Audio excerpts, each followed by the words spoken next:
Hello के मिजोनर, कैसे हैं आप लोग? ठीक ठाक है। चलो बहुत बढ़िया। आज के क्लास में ट्वेल्थ वालों के लिए, चाहे वो सीबीएसई हो, आईएससी हो, या फिर बिहार बोर्ड हो, यूपी बोर्ड, हरियाणा बोर्ड, कोई भी स्टेट बोर्ड, ये यूनिट कॉमन है, राइट। इसका जो स्कोप है वो आईआईटी और नीट, जेई और नीट दोनों के लिए इक्वली इंपॉर्टेंट। सबसे पहले तो बोर्ड की बात करेंगे और साथ साथ हम लोग इसको अपग्रेड करते जाएंगे नीट और जेई के लिए। ठीक है, तैयार है?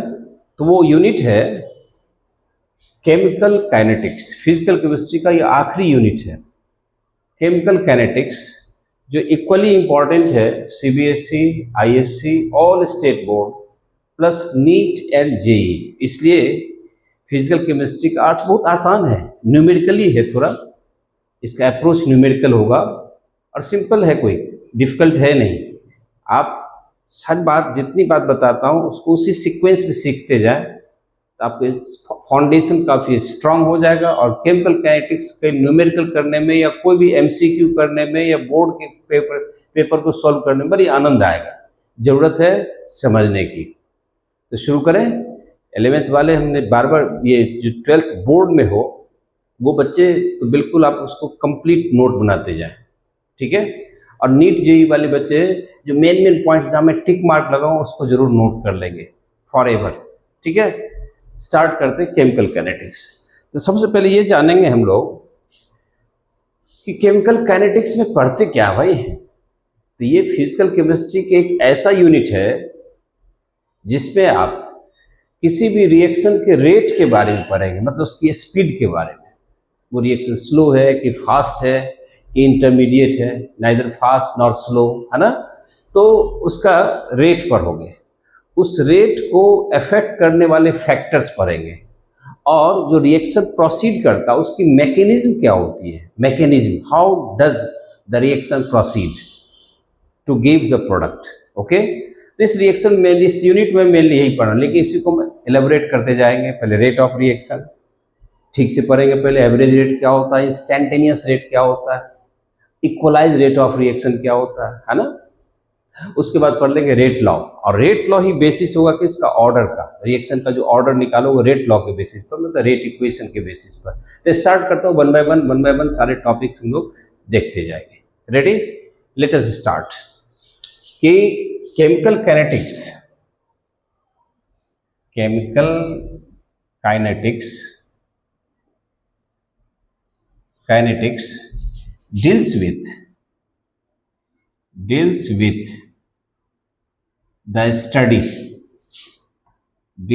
the study, about, किसके बारे में स्टडी करोगे, study about rate of a chemical reaction. Chemical reaction का रेट क्या होता है, रेट मतलब स्पीड, कैसे चल रहा है, स्लो चल रहा है, फास्ट चल रहा है, कितना रेट है ना। रेट ऑफ केमिकल रिएक्शन, पहली बात तो ये पढ़ेंगे। इसी में बहुत बातें पढ़ोगे, मेन टॉपिक लिख रहा हूं, factors affecting the rate of reaction rate को अफेक्ट करने वाले फैक्टर्स कौन का, किन किन बातों पर रिएक्शन रेट डिपेंड करता है। तो हम 7-8 तरह के फैक्टर्स पढ़ेंगे, ठीक है। उसके बाद रिएक्शन मैकेनिज्म क्या होता है, रिएक्शन मैकेनिज्म, बस इतनी बातें पढ़ेंगे। मैकेनिज्म, बस ये 3 बातों की स्टडी करने के लिए इस यूनिट को हम लोग पढ़ते हैं। लेकिन अब पढ़ेंगे तो रेट ऑफ रिएक्शन, लेकिन किस रिएक्शन का रेट, तो बताओ। आयनिक रिएक्शंस आपने पढ़ा होगा, very fast, ionic compounds react very fast, the reaction finishes with in the twinkling of eyes. जितने देर में आप पलक झपकोगे उतने देर में रिएक्शन खत्म, पूरा हो जाता है, फास्ट रिएक्शन होता है। प्रेसिपिटेशन रिएक्शन, 2 सॉल्यूशन को मिलाते हैं, सिल्वर नाइट्रेट के सॉल्यूशन में आप सोडियम क्लोराइड मिला दो, देखो then and there silver chloride का व्हाइट प्रेसिपिटेट मिल जाता है। तो ये रिएक्शन इतना फास्ट होता है कि इसकी रेट को नहीं करेंगे, पता नहीं करेंगे। दूसरी तरफ वेरी स्लो रिएक्शन की बात करो, स्लो रिएक्शन की बात जैसे हम कहेंगे रस्टिंग ऑफ आयरन, आयरन का जो आयरन में जो रस्ट लगता है, रस्टिंग ऑफ आयरन, ये काफ़ी स्लो रिएक्शन है। H2 और O2 कंबाइन करके H2O बना है, ये भी काफ़ी स्लो रिएक्शन है। तो जो रिएक्शन काफ़ी फास्ट है या काफ़ी स्लो है, उस रिएक्शन के बारे में हम इस यूनिट में पढ़ेंगे ही नहीं। बात समझ में आ रही है? सो यहाँ मेन पॉइंट नोट करते जाए, याद रखना कि rate of very fast reaction, very fast reaction, ठीक है, जैसे यहां लिख ही देता हूं, ठीक है, जैसे या नीचे लिख लो, rate of very fast reactions, for example silver nitrate का एक्वस सॉल्यूशन ले लें, इसमें कोई भी सॉल्युबल क्लोराइड मिला देते हैं, जैसे सोडियम क्लोराइड का aqueous solution, you get silver chloride solid, white precipitate होता है, white PPT, very fast, plus इधर मिल जाएगा NaNO3 सोडियम नाइट्रेट। ये रिएक्शन काफी फास्ट है। जितने भी आयनिक रिएक्शंस होते हैं वो सारे फास्ट होते हैं। आप यूं समझो, न्यूट्रलाइजेशन रिएक्शन फास्ट होगा। देखो आपने कास्टिक सोडा सॉल्यूशन में, एक्वस सॉल्यूशन में HCl मिला दिया, हाइड्रोक्लोरिक एसिड मिला दो, क्या बन जाएगा? NaCl plus H2O। ये रिएक्शंस काफी फास्ट है, एक्सेट्रा। तो rate of very fast reaction such as, दूसरी बात, rate of very slow reaction, जैसे rusting of iron, rusting of iron, iron पर जो रस्ट लगता है, ठीक है, या फिर H2 प्लस O2 कंबाइन करके H2O बनाता है, ये भी रिएक्शन काफी स्लो है। 2H2 कर देता हूँ, 2H2O कर देता हूँ, ठीक है, ये काफी स्लो रिएक्शन है। Rate of very slow reaction, rate of very fast reaction, इस केमिकल काइनेटिक्स के स्कोप से बाहर है। मतलब ऐसे रिएक्शन का रेट आप नहीं कैलकुलेट कर पाओगे। So rate of these reactions can't be studied, इसको आप नहीं पढ़ पाएंगे, कांट बी स्टडीड, ठीक है, इसकी स्टडी हम करेंगे नहीं। तब करेंगे किसका? तो जो रिएक्शन ना तो स्लो है ना फास्ट है, उन रिएक्शंस का रेट हम लोग फाइंड आउट करेंगे। या लिख देता हूं, कांट बी स्टडीड, मतलब ऐसे रिएक्शन से मतलब नहीं है। We are concerned with those reactions, yeah, we are concerned with reactions having moderate rate, with reactions having moderate rate of reaction, मतलब जिस रिएक्शन का रेट न तो काफी फास्ट है न काफी स्लो है, बीच बीच में चलता है, धीमे धीमे चल रहा, लेकिन आप इतना स्लो है कि नहीं, वेरी स्लो नहीं होना चाहिए, वेरी फास्ट नहीं, बीच बीच में होना चाहिए, ऐसे रिएक्शंस करेंगे। So we are concern with reactions having moderate rate of reaction. For example hydrolysis of, देखो केन शुगर, ठीक है, या C12H22O11, ओके, केन शुगर पानी में डाल दें, ठीक है, जाइमेस रखें, जाइमेस के प्रेजेंस में कोई भी एंजाइम रखते हैं, ये कन्वर्ट हो जाता है ग्लूकोज C6H12O6 प्लस C6H12O6, मतलब एक इसमें से एल्डोज है, दूसरा क्या है, कीटोज, दिस इज ग्लूकोज, अब ये क्यों, मॉलिक्यूलर फॉर्मूला सेम है, स्ट्रक्चर अलग पढ़ेंगे हम लोग। ग्लूकोज, ये क्या है, फ्रुक्टोज। अब इस रिएक्शन का रेट मॉडरेट है, इसका रेट निकाल सकते हो। एस्टर की हाइड्रोलिसिस जानो, एस्टर, कोई भी एस्टर ले लें, RCOOR-, इसकी हाइड्रोलिसिस करा देते हैं, HOH। अल्कलाइन हाइड्रोलिसिस करा लो, एसिड हाइड्रोलिसिस करा ले, तो मिल जाता है carboxylic acid RCOOH plus R-OH। This is alkanoic acid, and this is alkanol, ठीक है, and this is alkyl alkanoate। ये नोमेनक्लेचर आप थोड़ा थोड़ा पढ़ लिए होंगे का 11th में ही। अब चलो 12th में हम तो पूरी बात बताएंगे।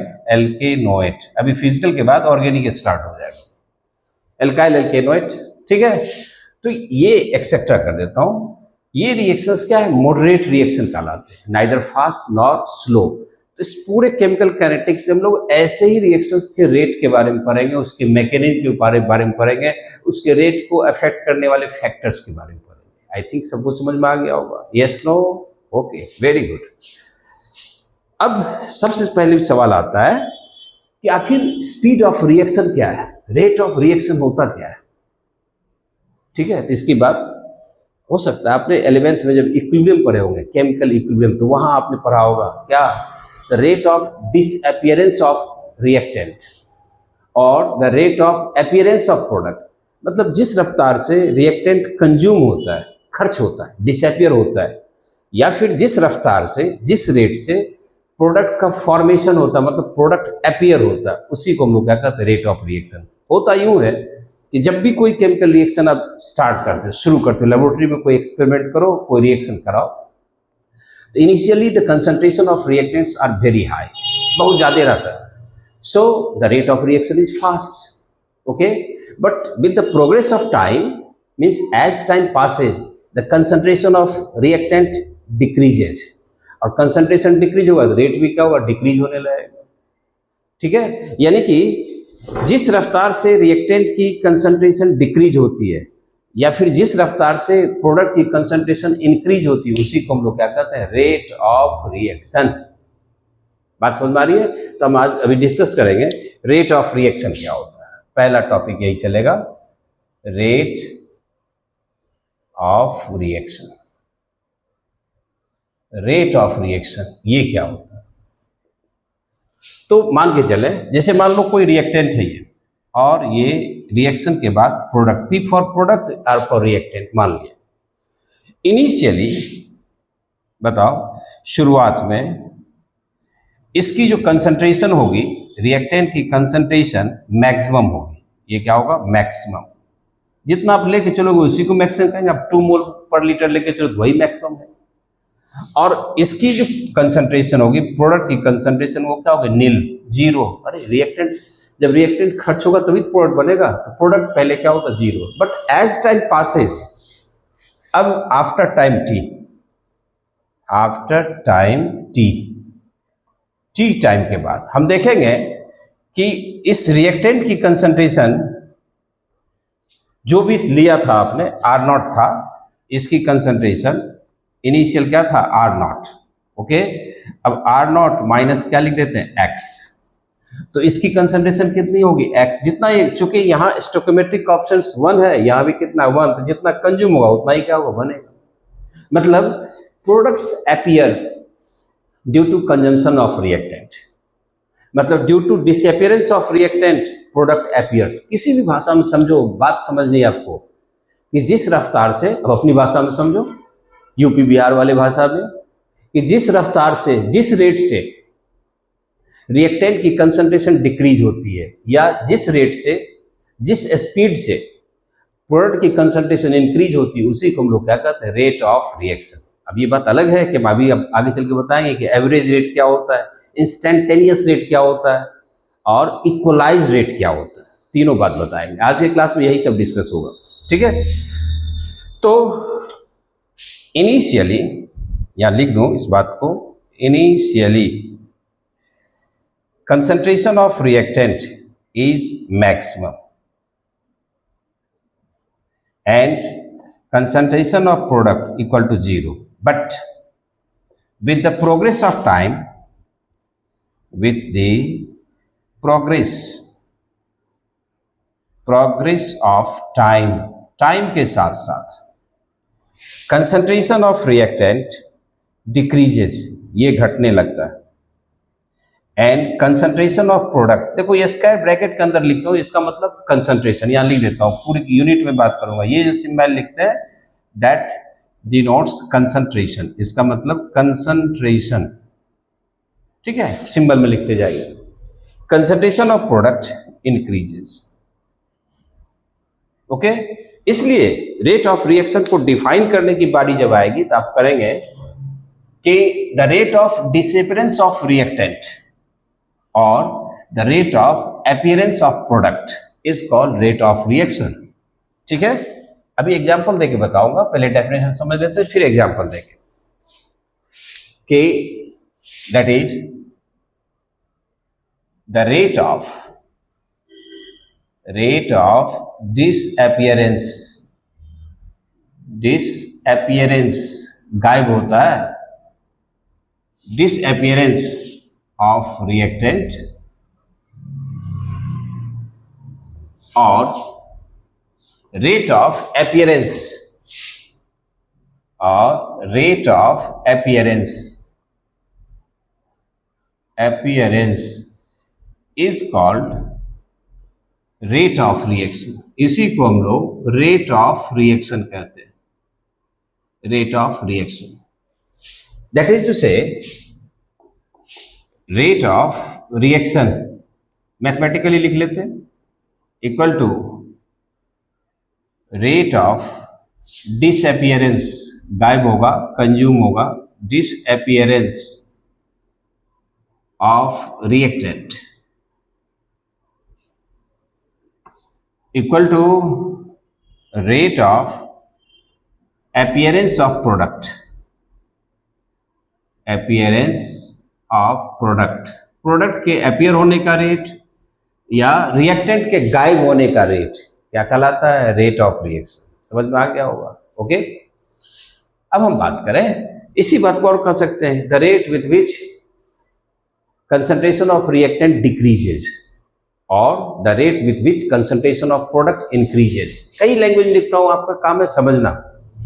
और the rate with which concentration of reactant decreases or the rate with which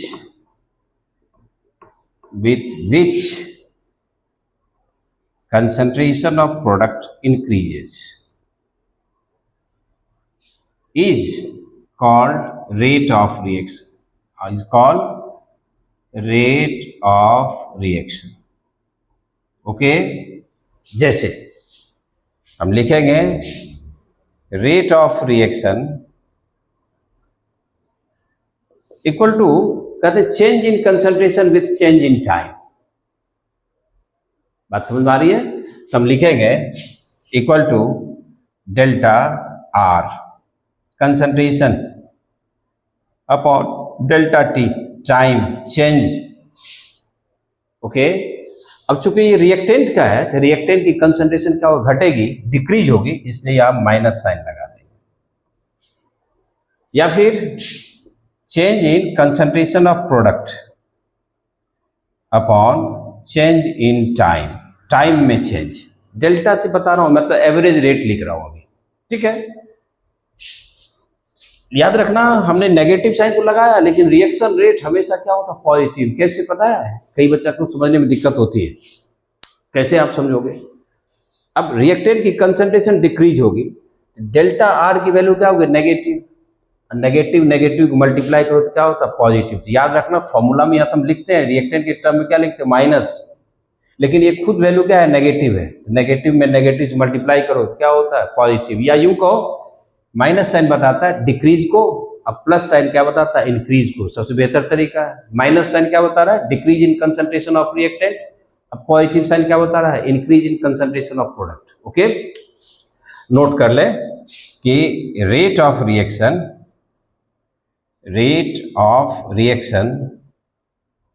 is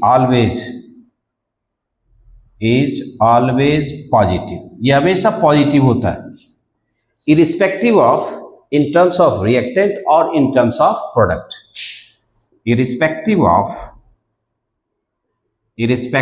of है ना, in terms of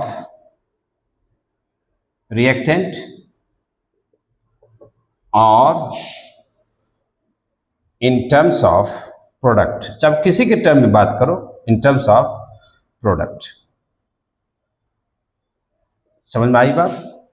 जैसे मान लो कोई रिएक्शन है, उसमें इनिशियली रिएक्टेंट की कंसंट्रेशन था 2 × 10⁻⁴ मोल पर लीटर, और 10 सेकंड के बाद देखते हैं 1.8 × 10 पावर कितना होता है, -4 मोल पर लीटर पर सेकेंड। पर लीटर दिया हुआ है, मोल पर लीटर, तो चेंज इन कंसंट्रेशन निकाल लेंगे, डिक्रीज निकाल लोगे। रिएक्टेंट की बात कर रहा हूँ। जैसे एक एग्जाम्पल दे रहा हूँ, फॉर एग्जाम्पल पहला एग्जाम्पल दे रहा हूं। If the concentration of reactant decreases from 2 × 10⁻⁻2 ले लो, मोल पर लीटर टू 1.8 into 10⁻⁻2 मोल पर लीटर, कैपिटल एम लिख दिया। दैट मीन्स व्हाट, मोल पर लीटर इन 10 सेकेंड्स। ठीक है, 10 काफी कम हो रहा है तो आप लगा दो यहां, मान लो 40 सेकेंड में ऐसा हो रहा है। ठीक है, अब आपसे पूछा गया देन फाइंड द रेट, मैं एवरेज रेट की बात कर रहा हूं, रेट ऑफ रिएक्शन। अभी डेफिनेशन आया नहीं, अभी पहले रेट ऑफ रिएक्शन के बारे में बात करता हूं। तो क्या करोगे बताओ, रिएक्टेंट का जो कंसंट्रेशन है वो 2 × 10⁻⁻2 मोल पर लीटर से घटकर कितना हो रहा है, 1.8 × 10⁻⁻2 हो गया। और टाइम कितना दिया, 40 सेकेंड। तो यहां लिखता हूं, कैसे करोगे, rate of reaction equal to minus dR/dt, delta लिखो, एवरेज है ΔR/ΔT। अब आप बताएं, माइनस कंसंट्रेशन, फाइनल कंसंट्रेशन कितना हो रहा है, देखना 1.8 10⁻⁻2, तो क्या लिखेंगे 1.8 × 10⁻⁻2। इस एग्जाम्पल से आपको समझ में आ जाएगा कि रेट हमेशा क्या होता है, पॉजिटिव। ठीक है, -2 × 10⁻⁻2 हो गया, डिवाइडेड बाय ΔT, मतलब चेंज इन टाइम। अब ΔT कितनी है ΔT, 40 सेकेंड। जब आप इसको करोगे सॉल्व, तो ये कितना हो जाएगा, ये माइनस है, अब ये भी माइनस में आएगा, कितना 0.2 में से देखो 2 - 1.8 कितना होगा 0.2, तो लिखेंगे 0.2 × 10 पावर कितना -2 डिवाइडेड बाय 40। याद रखना ये माइनस में है और पीछे माइनस लगा हुआ। अब माइनस माइनस क्या होगा, प्लस, तो या क्या लिखोगे 0.2 × 10⁻⁻2 -3 कर देता हूं, डिवाइडेड बाय 4 होगा। इसको हटा दिया, ये कितना होगा 0.1 डिवाइडेड बाय 2 × 10⁻⁻3। अब ये कितना हो जाएगा, इसको भी हटा दो, तो 0.5 × 10⁻⁻4 या 5 × इसे मल्टीप्लाई किया, 5 × 10 पावर कितना होगा -5 मोल पर लीटर पर सेकेंड। अब बताओ क्या रेट ऑफ रिएक्शन के बारे में कंसेप्ट हुआ। डेफिनेशन, केवल डेफिनेशन बताया, प्राइमरी डेफिनेशन है। ठीक है, अब मैं इन्हीं बात को ग्राफिकली पहले बताता हूं, उसके बाद आऊंगा एवरेज रेट क्या होता है, इंस्टेंटेनियस रेट क्या होता है, और अगला कौन सा चीज इक्वलाइज रेट क्या होता है। जब स्टोइकोमेट्रिक कोएफिशिएंट्स अलग अलग होंगे तब कैसे निकालोगे, ये सब समझ में आ गया। देखो रेट पॉजिटिव में आया, यही यदि प्रोडक्ट के टर्म में लिखते हैं उसमें भी लिखता है कि मान लो एक्स से कितना हो रहा है वाई, तो चेंज कितना होता है वाई माइनस एक्स करेंगे तो हमेशा क्या होगा पॉजिटिव ही आएगा। तो वहाँ रेट ऑफ रिएक्शन आपको हमेशा मिलेगा पॉजिटिव में। फॉर्मूला जब लिखते हैं रिएक्टेंट के टर्म में तब नेगेटिव लगाते हैं, but the actually rate is always positive, never forget this fact. इस मंत्र को कभी नहीं भूलना, रेट हमेशा पॉजिटिव होगा। अब मैं ये बताने जा रहा हूं कि क्या कोई केमिकल रिएक्शन कभी कंप्लीट हो सकता है, कभी बंद हो सकता है। सोचो, क्या कोई केमिकल रिएक्शन कभी बंद हो सकता है? तो आपका जवाब क्या होगा? No, a chemical reaction never stops in true sense. सही मायने में कोई केमिकल रिएक्शन कभी बंद होगा ही नहीं। क्यों? तो इसको खत्म होने में रिएक्टेंट खत्म बंद कब होगा? जब रिएक्टेंट की कंसंट्रेशन क्या होगी? जीरो हो जाएगी। जीरो होने में इन्फिनाइट टाइम लगता है, इसलिए हम लोग कहते हैं ए केमिकल रिएक्शन नेवर स्टॉप्स। याद रखना, ए केमिकल रिएक्शन नेवर स्टॉप्स, कभी नहीं बंद होगा, never stops in true sense. ये बात अलग है कि लेबोरेटरी में जब हम कोई एक्सपेरिमेंट करते हैं, काम करते हैं आधे घंटे तक, उसके बाद ये मान लेते हैं कि रिएक्शन बंद हो गया। क्यों? The reaction rate become so slow, इतना धीमा हो जाता है कि हम मान लेते हैं कि रिएक्शन बंद हुआ। But in true sense chemical reaction never stops. A chemical reaction never stops in true sense, सही मायने में। ठीक है, because concentration of reactant never turns to zero. ये कभी जीरो होगा ही नहीं, घटेगा, घटता जाएगा। मान लो आपने 2 मोल लिया, 2 मोल से 1.9 होगा, घटते घटते घटते घटते घटते घटते जीरो नहीं होगा। जीरो होगा इन्फिनाइट टाइम पर, but it never turns to, reactant concentration never turns to zero, कभी जीरो नहीं होता। फॉर इट या for this it takes infinite period, इतना टाइम लगेगा। कैसे? इस बात को देख लें। मान लो इस एक्सिस पर हम लोग कंसंट्रेशन ऑफ रिएक्टेंट लेके चलते हैं या प्रोडक्ट लेके चलते, दोनों कंसंट्रेशन एक्सिस ये है टाइम एक्सिस। यहां लिख दिया हमने कंसंट्रेशन एक्सिस है, मोल पर लीटर, और यहां टाइम था 0। अब इस पर टाइम बढ़ता जा रहा है, दिस इज टाइम। अब बताओ, मान लो रिएक्टेंट मैक्सिमम था, यहां था, ये था R नॉट का मतलब इनिशियल कंसंट्रेशन ऑफ रिएक्टेंट, ये था। तो प्रोडक्ट की कंसंट्रेशन क्या होगी? 0। तो प्रोडक्ट यहां था P नॉट इक्वल टू क्या होगा? 0। ये मैक्सिमम है, रिएक्टेंट की कंसंट्रेशन मैक्सिमम होगी, लेकिन प्रोडक्ट कंसंट्रेशन क्या होगी? 0। बट एज टाइम पासेज तो रिएक्शन रेट ऐसे डिक्रीज नहीं होता। ठीक है, टाइम बीतता जाएगा, कंसंट्रेशन घटती जाएगी, तो रेट भी क्या होगा? घटता जाएगा। मतलब कंसंट्रेशन जो ड्रॉप होता है वो स्ट्रेट लाइन में नहीं, लाइक दिस, ये ऐसे डिक्रीज होगा। देखो, at last what we see the products reactants concentration, ये यहाँ लगा दिया रिएक्टेंट्स कंसंट्रेशन, ये ग्राफ जो लिखा है दिस इज रिएक्टेंट्स कंसंट्रेशन, ऐसे लिख देता हूं ताकि आपको लगे ग्राफ लिखा आपने। ठीक है, ये देखो, ये है रिएक्टेंट, डिक्रीज हो रहा, इनिशियल ये था, फाइनल ये है। लेकिन कभी ये 0 होगा? 0 तब होगा जब ये टाइम एक्सिस को टच करेगा। टच करने में क्या होगा? इन्फिनिटी लगेगा, इन्फिनाइट टाइम लगेगा। इसलिए कहते हैं रिएक्शन कभी बंद ही नहीं होता ट्रू सेंस में। लेकिन हाँ, इतना स्लो हो जाता है कि हम मान लेते हैं कि रिएक्शन बंद हो जाएगा। उल्टा काम करो, प्रोडक्ट की कंसंट्रेशन फिर क्या होगी? बढ़ती जाएगी। प्रोडक्ट्स की कंसंट्रेशन ऐसे ही क्या होगी? बढ़ती जाएगी। ये प्रोडक्ट्स की कंसंट्रेशन है, ओके। प्रोडक्ट्स कंसंट्रेशन इंक्रीज होता जाएगा, ध्यान से देखना, ये है products concentration. As time passes concentration of reactant decreases, and that of concentration of product what increases. और एक पॉइंट है यहाँ, देखो यहाँ जिस पॉइंट पर रिएक्टेंट और प्रोडक्ट दोनों की कंसंट्रेशन क्या हो गई, इक्वल हो गई।